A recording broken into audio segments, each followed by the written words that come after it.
હાલો મિત્રો, કેમ છે? મજામાં બધા? તો આજે આપણે જે શરૂ કરવું છે એ છે નવું ચેપ્ટર બાયોટેકનોલોજી. બરાબર છે? તો બાયોટેકનોલોજી, એના સિદ્ધાંતો અને એની પ્રક્રિયાઓ. તો બાયોટેકનોલોજી સૌપ્રથમ શું છે? તો પહેલાં તો એ કહી દઈએ કે બાયોટેકનોલોજીની અંદર જનીન વિદ્યાનો અભ્યાસ થાય છે, ઉપરાંત એમાં ડીએનએનો અભ્યાસ થાય છે. આ બંનેનો મદદ અને કોષો અને કોષમાં ચાલતી પ્રક્રિયાઓ, આ તમામ વસ્તુઓની મદદથી મનુષ્યને ફાયદો થાય, મનુષ્યને આર્થિક રીતે અને વૈજ્ઞાનિક દ્રષ્ટિકોણથી ફાયદો થાય, અથવા તો એ નફાકારક પદાર્થો બનાવે, અથવા તો એવું ઉત્પાદન કરે સજીવો અને સજીવોમાં ચાલતી પ્રક્રિયાઓની મદદથી એ એવું ઉત્પાદન કરે કે જે એને ફાયદો આપે, જે મનુષ્ય જાતિને ફાયદો આપે. આવી ટેકનોલોજીનો અભ્યાસ, આવી તકનીકીનો અભ્યાસ એને કહેવાય છે બાયોટેકનોલોજી. બરાબર છે? તો બાયોટેકનોલોજી જે છે એની અંદર જનીન વિદ્યાના સ્તરે અથવા તો જનીનિક સ્તરે અને બંધારણીય સ્તરે, જનીનના બંધારણ સ્તરે, અથવા તો જેને આપણે કહેવાય કે આણવીય સ્તરે, જે જનીનનું બંધારણ જે આણવીય સ્તરે આપણે ભણી ગયા છીએ કે ડીએનએની શૃંખલાઓ છે, જનીનો આવેલા છે. આ જનીનોમાં ફેરફારો કરી, આ જનીનોની મદદથી નવા પ્રોટીન, ઉત્સેચકો, આવી પ્રક્રિયાઓ નો મદદથી એટલે એ બનાવી આપણે, અને એનો ઉપયોગ આપણે રોજબરોજની પ્રક્રિયાઓમાં કરતા હોઈએ છીએ. તો એને કહેવાય છે બાયોટેકનોલોજી. દાખલા તરીકે હું તમને બહુ સરળ ઉદાહરણ આપું કે સામાન્ય કોઈ યીસ્ટ છે એ આથવણની પ્રક્રિયા કરે છે ને, એ આથવણની પ્રક્રિયાનો ઉપયોગ તમે બ્રેડ બનાવવામાં કે જે કંઈ બેકરીની વસ્તુઓ બનાવવા માટે કરો છો, એ એક પ્રકારે બાયોટેકનોલોજી થઈ કે તમે સજીવની ચાલતી જૈવ રાસાયણિક પ્રક્રિયાનો ઉપયોગ કરીને મનુષ્ય માટે અથવા તો મનુષ્ય જાત માટે ફાયદાકારક જે પ્રક્રિયા કરો છો, એ બાયોટેકનોલોજી છે. બરોબર? તો આ ઉપરાંત, આ તો બહુ સરળ ઉદાહરણ થયું કે બેકરીમાં વસ્તુઓ જે મળે છે એનોમાં બાયોટેકનોલોજીનો ઉપયોગ થાય છે. આ સિવાય એવા કેટલાય ઉદાહરણો છે કે જેમાં બાયોટેકનોલોજીનો ઉપયોગ થાય છે. અત્યારે પ્રવર્તમાન તબક્કાઓમાં જનીન પરિવર્તિત જાતો, કે જેમાં કોઈ સજીવ છે એના જનીનમાં ફેરફાર કરી અને નવા લક્ષણો ધરાવતો સજીવ ઉત્પન્ન કરવામાં આવે, જે લક્ષણોની દ્રષ્ટિએ આગવું સ્થાન ધરાવતો હોય, તો આ એક પ્રકારનો બાયોટેકનોલોજીનો વિભાગ થયો કે જે બાયોટેકનોલોજીનો ઉપયોગથી આપણે આ વસ્તુ બનાવીએ છીએ. તો આવો જે જનીન પરિવર્તિત જાત, તમને સરળ ઉદાહરણ આપું, જે ખેતીવાડી છે એમને ખ્યાલ છે કે બીટી કોટન વાવવામાં આવે છે. બીટી કોટન એટલે કે કપાસની જાત છે. તો એ બીટી કોટન એ કંઈ નથી, એ બેસિલસ થુરિન્જીએસિસ જે છે એનું જનીન વનસ્પતિના જનીન સાથે મિક્સ કરી અને નવી કપાસની જાતિ બનાવવામાં આવી, તો એને જીએમઓ કહેવાય, જીનેટિકલી મોડિફાઈડ ઓર્ગેનિઝમ. તો આવી ટેકનોલોજી કે જેનો ઉપયોગ કરીને આપણે નવા આધુનિક સ્તરે એને વિકસાવી શકીએ અને એમાંથી આપણે ફાયદો લઈ શકીએ, તો એને કહેવાય છે બાયોટેકનોલોજી. તો આ જે પદ્ધતિ છે, જે જીએમઓ ડેવલપ કરવાની અથવા જીનેટિકલી મોડિફાઈડ ઓર્ગેનિઝમ બનાવવાની, બરોબર, તો એને કહેવાય છે બાયોટેકનોલોજી. તો બાયોટેકનોલોજી અંદર જીએમઓ બનાવી શકાય છે. મેડિકલ ક્ષેત્રે અથવા તો જે દવાખાના, મેડિકલ ક્ષેત્રે નવી દવાઓ, રસીઓ પણ તમે બાયોટેકનોલોજીની મદદથી બનાવી શકો છો. તો રસીઓ બનાવવી, આપણે, તમે જો યાદ હોય તો ચેપ્ટર નંબર 8ની અંદર રસી જે છે, વેક્સિનેશન, એમાં વાત કરી હતી કે યીસ્ટની મદદથી એન્ટીબાયોટિક બનાવવામાં આવે છે, બરોબર, અને વેક્સિન પણ બનાવવામાં આવે છે. તો આ રિકોમ્બિનન્ટ ડીએનએ ટેકનોલોજીની ઉપયોગથી, એટલે કે એક ઈચ્છિત લક્ષણવાળું ડીએનએને તમે બીજા ડીએનએ સાથે મિક્સ કરી અને તમને જે લક્ષણ જોઈએ છે એ લક્ષણ તમે બનાવી શકો છો, બરોબર, અથવા એ લક્ષણ તમે વિકસિત કરી શકો છો. આ પણ એક બાયોટેકનોલોજીનો ભાગ છે. તો રિકોમ્બિનન્ટ ટેકનોલોજી એ પણ એક બાયોટેકનોલોજીનો ભાગ છે. નવું વનસ્પતિની જાત, જેને કહેવાય ટ્રાન્સજેનિક વનસ્પતિ ઉછેરવી, એ પણ બાયોટેકનોલોજીનો ભાગ છે. ટ્રાન્સજેનિક એનિમલ એટલે નવા લક્ષણ ધરાવતું પ્રાણી ઉછેરવું, એ પણ એક બાયોટેકનોલોજીનો ભાગ છે. તો બાયોટેકનોલોજી એક વિશાળ સ્તરે બોલવામાં આવે છે, એને કોઈ એક નાના વિષય પૂરતી સીમિત નહીં રાખીને. બીજી વાત કે બાયોટેકનોલોજી ક્ષેત્રે ભારતીય જીવ વિજ્ઞાનમાં બરાબર. ઇન્ડિયન બાયોટેકનોલોજી ઉપર જે સંસ્થા કામ કરે છે એ પણ ઘણું કાર્ય કરે છે. એવી રીતે ગુજરાતમાં આપણે GSBTM છે, ગુજરાત બાયોટેકનોલોજી બોર્ડ, એ પણ ઘણું સારું કામ કરે છે. એવી રીતે રિસર્ચ ઇન્સ્ટિટ્યૂટ હોય છે બાયોટેકનોલોજીમાં, ત્યાં અભ્યાસ પણ કરાવવામાં આવે છે અને સંશોધન પણ થાય છે. બરાબર. તો આવી રીતે બાયોટેકનોલોજીની મદદથી ઘણી બધી નવી બ્રાન્ચો પણ બની છે જીવ વિજ્ઞાનની અંદર જ. દાખલા તરીકે જીનેટિક એન્જિનિયરિંગ, બરોબર. જીનેટિક એન્જિનિયરિંગ છે એ બાયોટેકનોલોજીનો વિભાગ છે, બરોબર.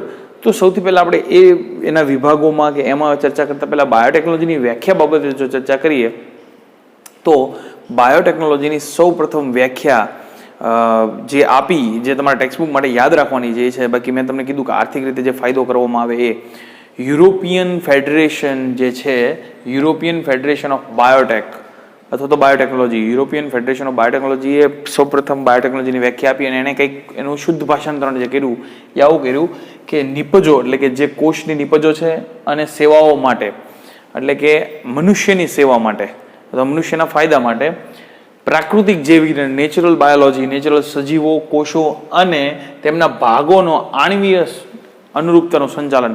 મેં કીધું ને આણ્વીય સ્તરે તમે જ્યારે આ કોષ, સજીવની નિપજો, કોષની નિપજો, કોષના ભાગો કે સજીવના ભાગોનો ઉપયોગ તમે સેવાઓ માટે કે એની નિપજો માટે કરતા હો તો એને કહેવાય બાયોટેકનોલોજી. બરોબર છે. હવે બાયોટેકનોલોજીના બે ક્ષેત્રો તમને જે આપવામાં આવ્યા છે કે જે અત્યારે પ્રવર્તમાન સ્થિતિમાં ખૂબ જ વિકસિત થઈ રહ્યા છે. પહેલું છે જેનેટિક ઇજનેરી વિદ્યા. આમાં કોઈ પણ સજીવ જે છે એના જનીનના આણ્વીય સ્તરે જઈ એના ડીએનએની સિક્વન્સ જાણવી, એમાં ફેરફાર અને અવકાશને સ્થાન છે કે નહીં, એમાં ફેરફાર કરી શકાય કે નહીં, એ ફેરફાર કરીને એમાં શું નવું લાવી શકાય, એક ડીએનએને બીજા ડીએનએ સાથે મિક્સ કરી અને તમે નવું રિકોમ્બિનન્ટ ડીએનએ બનાવી શકો. આ તમામ ટેકનોલોજી છે એ આવશે જીનેટિક એન્જિનિયરિંગ, જનીન ઇજનેરી વિદ્યા.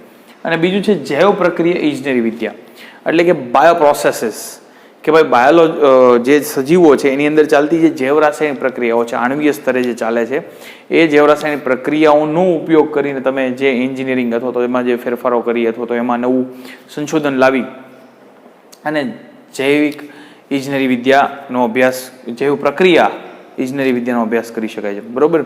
તો આ બે બ્રાન્ચ એવી હતી. હવે બાયોટેકનોલોજી એવું નથી કે આપણે આજે જ નવો શબ્દ છે નવું વાપરીએ છીએ. મેં કીધું એમ બેકરીમાં સૌ પ્રથમ તમે યુઝ કરો તો એ બાયોટેકનોલોજી છે. દારૂ બનાવવા માટે ઉપયોગમાં લેવાતા બેક્ટેરિયા કે યીસ્ટ એ પણ બાયોટેકનોલોજી છે. બરોબર. અને સાવ સરળ ઉદાહરણ આપું કે તમે લેક્ટોબેસિલસનો ઉપયોગ કરીને દૂધમાંથી દહીં બનાવો છો, એ તમે બેક્ટેરિયાની અંદર ચાલતી જૈવ રાસાયણિક પ્રક્રિયાનો ઉપયોગ કરો છો અને દહીં બનાવો છો, તો એ પણ એક પ્રકારની બાયોટેકનોલોજી જ થઈ ને. સમજો છો?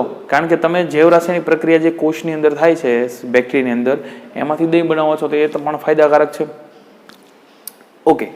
તો અને બીજું કે જનીન વિદ્યામાં જે ફેરફાર જીનેટિકલી આપણે ફેરફાર કરીએ છીએ એ પણ આપણે વર્ષોથી કરતા આવ્યા છીએ. તમે સરળ ઉદાહરણ જુઓ કે બહિર્સંકરણ જે છે, જે આપણે પહેલેથી આંતરસંકરણ, એક જે અલગ અલગ પ્રાણીઓના સારી જાતના આખલાના શુક્રકોષો લઈને આપણે માદામાં નાખતા હતા, જેથી નવા જનીન સ્વરૂપો બનતા હતા અથવા નવા જનીન લક્ષણો તમને મળતા હતા, જેથી સારા જાતના આખલા થાય અથવા સારી જાતની ગાય બનાવવા માટે આ પ્રકારના સંકરણ કરાવવામાં આવતા હતા. બરોબર. વર્ષોથી કરાવતા હતા, હજી એ થાય છે. તો તમને આ ખબર છે કે જ્યારે તમે અલિંગી પ્રજનન કરાવો છો કોઈ પણ સજીવોમાં, તો ત્યારે એના જનીનિક વિદ્યા રૂપે, એટલે તમે એક જ કોષમાંથી નવા સજીવો બનાવો છો, તો એમાં કોઈ જ નવીનતા કે ભિન્નતા તમને જોવા મળતી નથી. પણ જ્યારે તમે લિંગી પ્રજનન કરાવો છો ત્યારે લિંગી પ્રજનનની અંદર એક શુક્રકોષ હોય, એક અંડકોષ હોય, બંને ભેગા થાય એટલે નવા જનીન સ્વરૂપો તમને મળે છે. એટલે કે ભિન્નતાઓની શક્યતા વધી જાય છે. તમને એ પણ ખબર છે કે લિંગી પ્રજનનમાં શુક્રકોષો કે અંડકોષો જે બન્યા હોય છે એ વ્યતિકરણના, એ બનવા દરમિયાન વ્યતિકરણ પણ થયેલું હોય છે. તો નવા જનીન સ્વરૂપો, નવા જનીન બંધારણો જે અસ્તિત્વમાં આવે છે, જેનાથી નવા લક્ષણો બને છે અને આ વિશિષ્ટ લક્ષણો તમને દેખાય છે. બરોબર. તો એવી રીતે જેમ પહેલા સંકરણ કરાવવામાં આવતું, એવી જ રીતે હવે કૃત્રિમ રીતે ઇન વિટ્રો કન્ડિશનમાં તમે જે જનીન ડીએનએમાં જે જનીન સારું છે, જે જનીન સારા લક્ષણવાળું છે, એ જનીનને અલગ કરી, એટલે કે એવા ડીએનએને અલગ કરી તમે એવા પ્રાણી સાથે મિક્સ કરો કે તમારે એ પ્રાણીમાં એ લક્ષણ જોતું છે, તો આ તો પ્રાણીની વાત, અને એમાંથી એ પ્રાણી વિકસિત કરો. બરોબર, તો એને કહેવાય જનીન પરિવર્તિત જાતિ અથવા તો પ્રાણીઓ માટે એને કહેવાય ટ્રાન્સજેનિક એનિમલ. તો આવું પણ શક્ય છે, તો એ પણ એક બાયોટેકનોલોજીનો ભાગ છે. સરળ રીતે તમે એ પણ કરાવી શકો છો. અલગ અલગ રીતે ઘણી બધી રીતે તમે બાયોટેકનોલોજીનો યુઝ કરીને જનીનિક સ્તરે એમાં ફેરફાર કરી શકો છો. બરોબર, તો એના માટે તમને ઘણું બધું જનીનિક સ્તરે માહિતી હોવી અનિવાર્ય છે. પહેલું આ. બીજું કે જ્યારે ક્યારે તમારે આ તો આપણે મોટા સજીવ બનાવવાની વાત કરી, જ્યારે ત્યારે તમારે કોઈ એવી પ્રોડક્ટ બનાવવી છે કે જે જનીનથી બને છે. બરોબર, બહુ સરળ ઉદાહરણ આપું કે તમે ડાયાબિટીસ થઈ છે તો ઇન્જેક્શન કોષમાં તો એટલે કે સજીવ શરીરમાં તો ઇન્સ્યુલિન બનવાનું નથી. તો ઇન્સ્યુલિન તમે રેડીમેડ બહારથી ખરીદો છો તો એ ઇન્સ્યુલિન કેવી રીતે બને છે? તમારે કોઈ ઉત્સેચક બનાવવો છે. બરોબર, તો આ ઉત્સેચક બહારથી કેવી રીતે બને છે, એનું નિર્માણ કેવી રીતે કરવામાં આવે છે? તો આ પદ્ધતિઓ જે છે એને બાયોટેકનોલોજીમાં સમાવિષ્ટ કરી છે કે તમે જે જનીન તમારે જોઈએ છે એનું ક્લોન બનાવી શકો, એટલે એની કોપીઝને કહેવાય ક્લોન. બરોબર છે, તો એ ક્લોન બનાવી શકો છો. બરોબર છે, એ આપણે જોવાનું છે કે કોણે કોણે સૌપ્રથમ આ શરૂઆત કરી, પણ તમે એ સજીવોના ક્લોન બનાવી શકો છો. સજીવો નહીં, સોરી, ડીએનએ જે તમે સિલેક્ટેડ છે, જે પ્રોડક્ટ તમારે જોઈએ છે, જે પ્રોડક્ટ તમારે બનાવવી છે, એ સ્પેસિફિક ડીએનએનો ટુકડો લેવાનો, એટલે કે જનીન લેવાનું. એ જનીન જે છે એને બીજા ડીએનએ સાથે એટેચ કરવાનો. હવે પ્રશ્ન એ છે કે સર કેમ અમે એ ડીએનએનો ટુકડો લઈને બીજા સાથે એટેચ કરીએ છીએ? કારણ કે ડીએનએને સ્વયં જનીનિત કરવા માટે તમને ખબર છે કે સ્વયં જનનનું ઉત્પત્તિ સ્થાન જોઈએ. તમે ડીએનએ રેપ્લિકેશન ભણી ગયા છો કે ડીએનએને સ્વયં જનન કરવા માટે ડીએનએ પાસે પોતાનું સ્વયં જનનનું ઉત્પત્તિ સ્થાન જોઈએ. બરોબર, હવે આ જે ડીએનએ જે છે, જે તમે ટુકડો અલગ કરો છો, એ ડીએનએ પાસે પોતાનું સ્વયં જનનનું સ્થાન નથી, ઉત્પત્તિ સ્થાન નથી. તો સ્વયં જનન પામી શકશે નહીં. તમારું જે ઇચ્છિત ડીએનએ છે જેમાંથી તમારે પ્રોડક્ટ બનાવવી છે, ડીએનએ કોઈ પણ ડીએનએના ટુકડામાંથી પ્રોડક્ટ બનાવ્યો તો એ ડીએનએનું પ્રત્યાંકન થવું જોઈએ, એનું ભાષાંતરણ જવું જોઈએ. પણ એ એક ડીએનએનું પ્રત્યાંકન અને ભાષાંતરણ થઈ ગયું તો પછી એનો ઉપયોગ આપણે બીજી વાર કરી શકીએ. એના માટે પહેલાં તો એની નંબર ઓફ કોપીઝ બનાવવી પડે, જેને કહેવાય જનીનનું ક્લોન બનાવવું પડે. બરોબર, તો જનીનના ક્લોન બનાવવા માટે પહેલાં તમારે એ ડીએનએના ટુકડાને ઘણી બધી વાર રેપ્લિકેટ કરવો પડે, એટલે કે સ્વયંજનિત કરવો પડે. પણ એ પોતે તો સ્વયંજનિત થશે નહીં, કારણ કે એની પાસે સ્વયંજનનનું ઉત્પત્તિ સ્થાન નથી. તો તમારે એવું કોઈ પદાર્થ લેવો પડે કે જેને પોતાની પાસે સ્વયંજનનનું ઉત્પત્તિ સ્થાન પણ હોય અને જે તમારા ડીએનએ સાથે જોડાય અને એ આખાનું સ્વયંજનન કરે, કે જેથી તમને ભવિષ્યમાં તમારી પ્રોડક્ટ મળે મોટી સંખ્યામાં. બરોબર, તો એની હજારો નકલો હોય તો હજારો પ્રોડક્ટ બને એક સાથે, પછી પાછો બીજી વાર હજારો પ્રોડક્ટ બનાવી શકો તમે. તો જો સ્વયંજનિત થઈને એની હજારો નકલો અથવા તો એના ક્લોન્સ કહેવાય, જેને કહેવાય રેપ્લિકેશન, સ્વયંજનન કરી અને તમે એના ક્લોન બનાવી શકો, તો જેથી તમે મોટી માત્રામાં તમારી પ્રોડક્ટ બનાવી શકો. તો હવે બીજો એ પ્રશ્ન રહ્યો કે સર મારા ડીએનએ પાસે સ્વયંજનન ઉત્પત્તિ સ્થાન નથી, તો હું બીજું કયું ડીએનએ ઉપયોગ કરું કે જેની પાસે પોતાનું સ્વયંજનન ઉત્પત્તિ સ્થાન હોય ને મારા ડીએનએને સાચવે? સમજો છો, તમે ઇચ્છિત ડીએનએ અલગ કર્યું છે.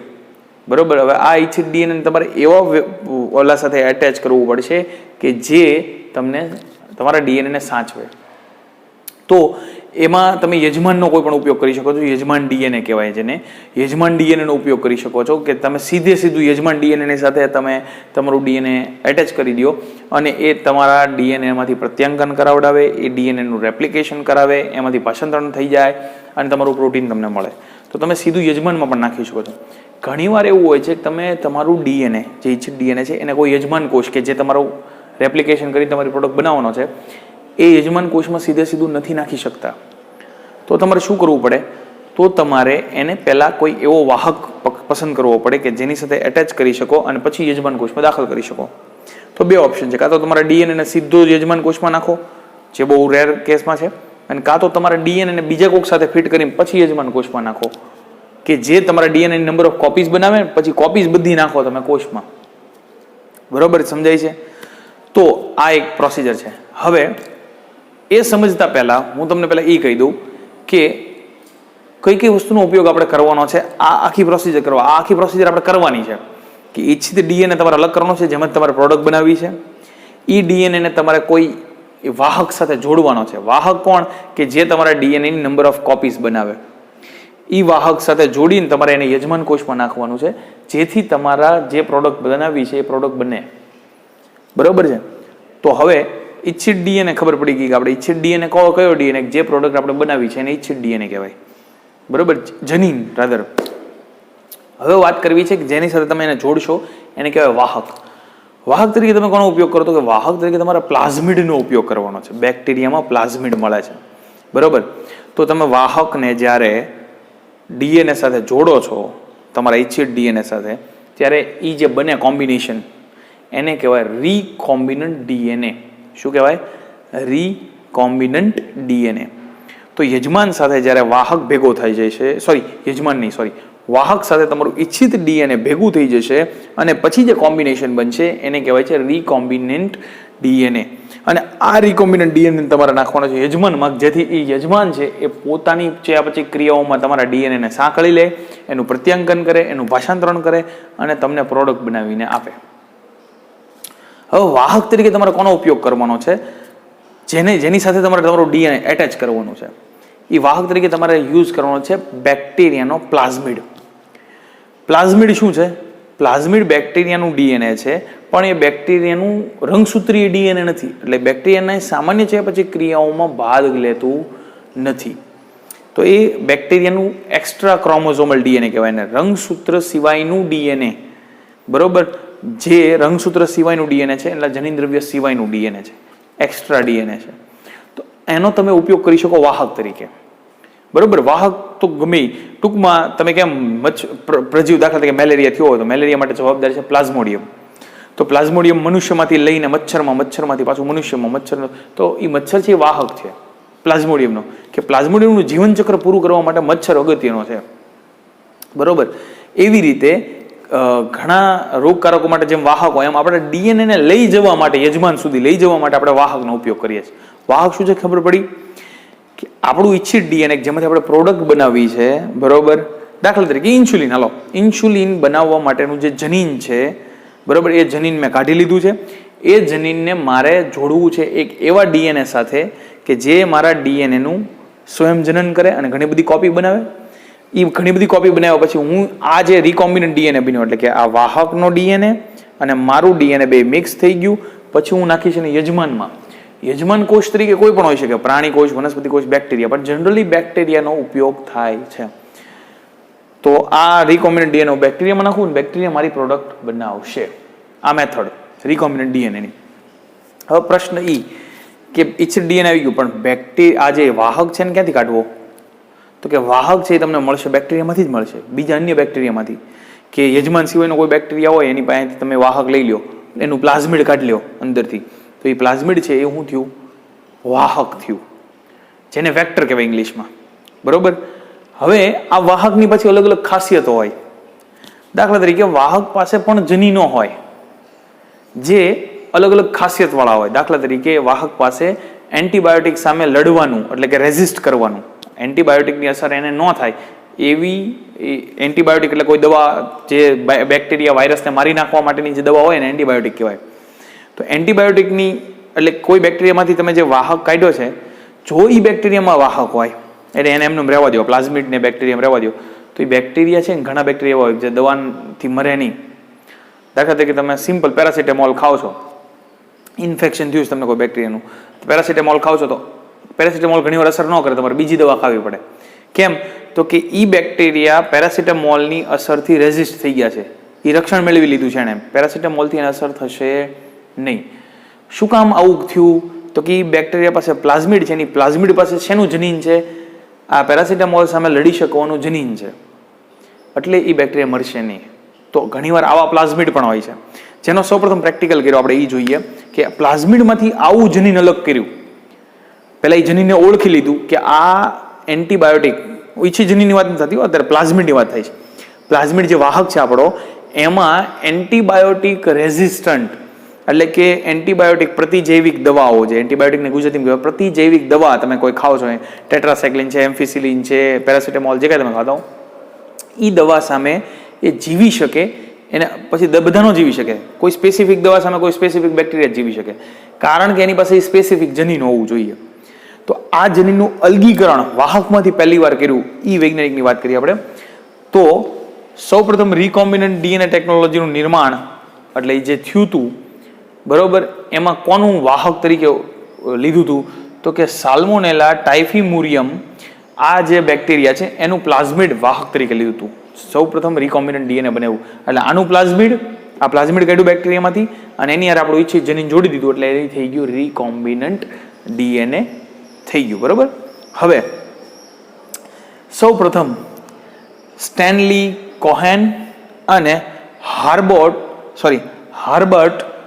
બોયર સ્ટેનલી કોહેન અને હાર્બર્ટ બોયને 1972માં પહેલી વાર પ્લાઝમિડમાંથી ડીએનએને અલગ કર્યું એટલે એવું ડીએનએ અલગ કર્યું પ્લાઝમિડમાંથી કે જે એટલે પ્લાઝમિડ એટલે આપણું વાહકમાંથી એણે એવું ડીએનએ અલગ કર્યું કે જે એન્ટીબાયોટિક સામે લડી શકતું હતું. તો આ વાહકનો ફાયદો થયો.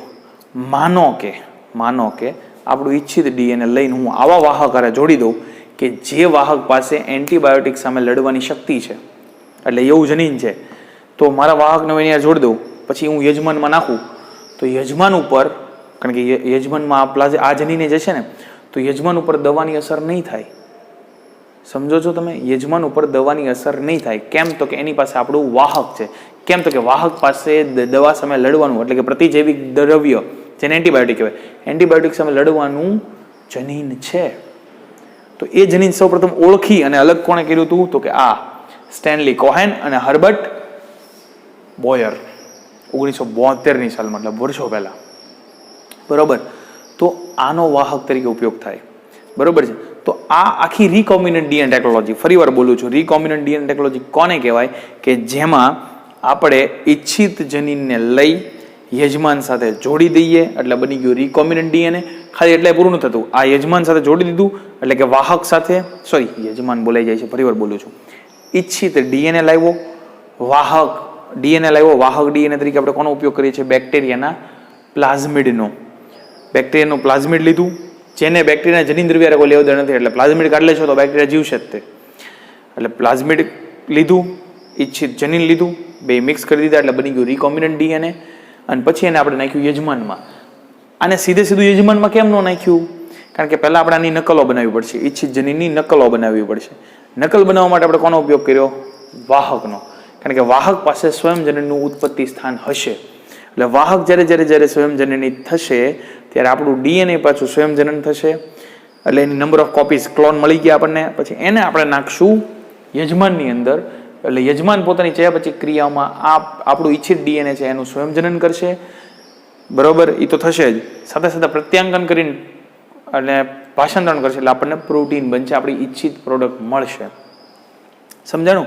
તો આના 3 સ્ટેપ છે. સૌથી પહેલું સ્ટેપ ઈચ્છિત જનીનયુક્ત ડીએનએની ઓળખ એટલે આપણે જે લક્ષણ જોતું છે એવું ઈચ્છિત જનીન અલગ કરો. ફોર એન એક્ઝામ્પલ મારે ઇન્સ્યુલિન લેબમાં બનાવવું છે. ઇન્સ્યુલિન લેબમાં બનાવવું હોય પહેલા સ્વાદુપિંડના લેંગરાન્સના કોષમાં જઈને બીટા કોષ લેવો પડે ને બીટા કોષમાંથી આ ડીએનએ જે ઈચ્છિત ડીએનએ છે એને અલગ કરવું પડે બરોબર. ઈચ્છિત ડીએનએ લઈ લીધું ઈચ્છિત ડીએનએ ઓળખ થઈ ગઈ. હવે ઓળખ પામેલ ડીએનએને યજમાનમાં પ્રવેશ બરોબર યજમાનમાં પ્રવેશ કરવાનો એટલે મેં કીધું 2 ઓપ્શન સીધો યજમાનમાં જાય અને વાહક લેવાનો આ ઈચ્છિત ડીએનએ અલગ કર્યું છે ઓળખ કરી છે એને વાહક સાથે જોડી દેવાનો એની નંબર ઓફ કોપીઝ બનાવવાની. વાહક તરીકે આપણે પ્લાઝમિડ લઈએ છીએ ફરી વાર કહું પ્લાઝમિડ સાથે જોડી દીધું પછી એની નંબર ઓફ કોપીઝ બનાવી દીધી ઘણી બધી પછી એને યજમાન કોષમાં દાખલ કરી દીધું એટલે યજમાન કોષમાં પ્રવેશ થઈ ગયો. અને ત્રીજા નંબરે પ્રવેશ પામેલ ડીએનએ યજમાનમાં જાળવણી એટલે યજમાન આપણું ડીએનએ છે કે નહીં યજમાન કોષમાં એ ચકાસણી પહેલા જાળવણી જો છે તો કે હા તો પછી સ્વયંજનન કરે છે આપણે ડીએનએનું તો કે હા અને પછી એની સંતતિઓમાં એટલે સ્વયંજનન કરે છે એટલે એક પછી બીજા પછી ત્રીજા બેક્ટેરિયામાં આપણું ડીએનએ જાય છે ઓકે જાય છે અને ડીએનએનું સ્થાનાંતરણ થાય છે. તો આ 3 સ્ટેપ અને પછી આપણી પ્રોડક્ટ બનાવે છે. તો રીકોમ્બિનન્ટ ડીએનએની આ 3 સ્ટેપ છે. સૌથી પહેલા ઓળખ ડીએનએની એ ઓળખ કર્યા પછી એને યજમાનમાં દાખલ કરવાનો સીધો નહીં વાહકની મદદથી યજમાનમાં દાખલ કરવાનો. યજમાનમાં દાખલ થયો પછી એ ડીએનએની જાળવણી થઈ એ ડીએનએ જાળવણી પછી એની પછીની પેઢીમાં આપણું ડીએનએ જાય છે. બેક્ટેરિયો જ્યારે કોષ વિભાજન થાય ત્યારે બેક્ટેરિયાનું કોષ વિભાજન થાય ત્યારે એ પાછું આપણું ડીએનએ લઈને જાય છે બરોબર. આ બધી ચકાસણી એ છે રીકોમ્બિનન્ટ ડીએનએ ટેકનોલોજી બરોબર છે. તો આ વાત થઈ રિકોમ્બિનન્ટ ડીએનએ ટેકનોલોજીની પ્રસ્તાવના થઈ ખાલી, બરોબર છે. નેક્સ્ટ તબક્કામાં આપણે એ જોવાનું છે કે આ આખી મેથડ મેં જે કીધી એ મેથડમાં કોનો ઉપયોગ થશે, કયા કયા સાધનો આપણે વાપરવાના છે, કે ભાઈ કેમ આપણે આ ડીએનએ અલગ કરશું, કેમ એને યજમાનમાં ભેગું કરશું, યજમાનની શું ખાસિયત છે, એને કેવી રીતે બેક્ટેરિયાને યજમાનના કોષમાં દાખલ કરશું, આ બધી ટેકનિક જે છે એ આપણે નેક્સ્ટ લેક્ચરમાં જોશું, બરોબર છે. અત્યારે અહીંયા સુધી રાખું છું. બાય.